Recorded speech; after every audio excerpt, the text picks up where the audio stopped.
अस्सलाम वालेकुम नाजरीन, आप देख रहे हैं इजी कुक विद अस्मा। और आज मैं आपके लिए एक बेहतरीन किस्म का सब्ज़ी और गोश्त का सालन बनाने का तरीका लेके आई हूँ। आज मैं आपको टिंडे गोश्त बनाने का तरीका बताऊँगी, जो कि गर्मियों में बहुत ही अच्छे लगते हैं। लेकिन इससे पहले आप मेरा चैनल सब्सक्राइब कर लें और बेल आइकन को प्रेस कर लें, क्योंकि ऐसा करना बिल्कुल फ्री है और आप मेरी हर आने वाली वीडियो को बर वक्त टाइम पे देख सकते हैं। चलें जी, चलते हैं इंग्रेडिएंट्स की तरफ, देखते हैं कि मैंने ये टिंडे गोश्त का सालन किस तरह से बनाया है। इसके लिए सबसे पहले मैंने ले लिया आधा किलो गोश्त लैम का। मटन का आप आधा किलो गोश्त ले लें और आधा किलो टिंडे ले लें, और साथ में 2 अदद कटे हुए प्याज ले लें और 200 ग्राम आप फ्रेश टमाटर ले लें। मैंने टिन वाला यूज़ किया। साथ में 1 गट्ठी लहसुन की छील लें, और साथ में हमें 2 टेबल स्पून जो हमें भरी कटी हुई अदरक चाहिए, 1 टीस्पून सुरख मिर्च, आधा टीस्पून हमें हल्दी पाउडर चाहिए, और आधा चम्मच हमें गरम मसाला, और साथ दालचीनी का 1 टुकड़ा, और 1 चम्मच नमक चाहिए। साथ में 2 अदद ग्रीन चिली हरी मिर्चें चाहिए, और थोड़ा सा धनिया चाहिए एंड पे गार्निशिंग के लिए। इसके बाद एक प्रेशर कुकर में हमने गोश्त को ऑलरेडी डाल दिया, और उसमें हम कटा हुआ प्याज डालेंगे जो हमने पहले से काट के रखा था। और प्याज को आप जिस तरह का मर्ज़ी काट लें, क्योंकि प्रेशर में उसने घुल जाना है। और साथ में हमने इसमें 200 ग्राम टमाटर डाल देने, बेशक आप फ्रेश डाल लें, और 1 चम्मच नमक और 1 चम्मच सुरख मिर्च, और साथ में आधा चम्मच हल्दी।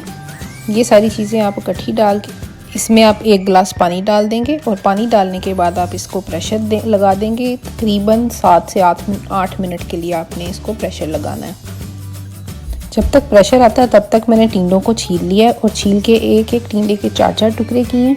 तो इस तरह से आप भी कर लें। और 7 से 8 मिनट अब गुजर चुके हैं, और अब हम खोल के देखते हैं। अब हमने इसका ये पानी खुशक करना है, और साथ ही आप इसके अंदर अदरक डाल दें पानी खुशक करते वक्त। उससे ज़रा गोश्त जब भुनेंगे तो उससे अच्छा जायका बनेगा। अब हम इसका पानी खुशक करेंगे, और अब तकरीबन पानी खुशक हो गया। अब हम इसमें आधा कप तकरीबन ऑयल डालेंगे, और ऑयल डालने के बाद हम इसे 5 मिनट के लिए भूनेंगे।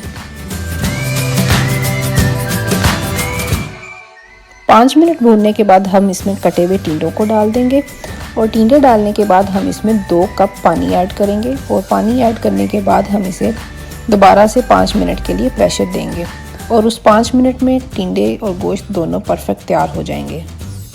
आप इसे तड़के वाले चावल या रोटी या चपाती के साथ आप इसे सर्व कर सकते हैं। जो भी आपको पसंद हो आप उसके साथ इसे सर्व कर सकते हैं। अब हमने 5 मिनट के लिए इसे प्रेशर लगा दिया है, और 5 मिनट के बाद हम इसे खोल के देखेंगे। जी हाँ नाज़रीन, 5 मिनट बाद अब ये तकरीबन जो है सब कुछ गल चुका है और बेहतरीन तैयार हो चुका है। सिर्फ अब हम इसे गार्निशिंग करेंगे। इसके बाद आप गरम मसाला ऐड कर देंगे।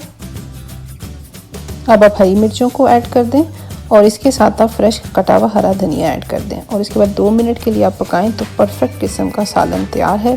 लोग सोच रहे होंगे ये भी कोई डिश है चढ़ाने वाली, लेकिन मैं अपने चैनल पे हर तरह की रेसिपी दूंगी इंशाल्लाह। तड़के वाले चावल भी बनाने का तरीका डालूंगी, ताकि जो लोग पहली दफ़ा ज़िंदगी में कुकिंग कर रहे हों उनको हर तरह की रेसिपी मेरे चैनल पर मिल सके। स्पेशली जैसे मैं अपनी बेटियों के लिए भी ये चैनल तैयार कर रही हूँ।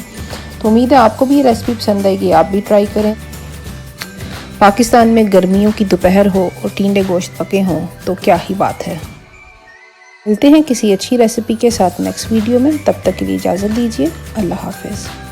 और आप इस बटन पर दबा के मेरा चैनल सब्सक्राइब कर लें, ताकि आप हर आने वाली वीडियो को देख सकें।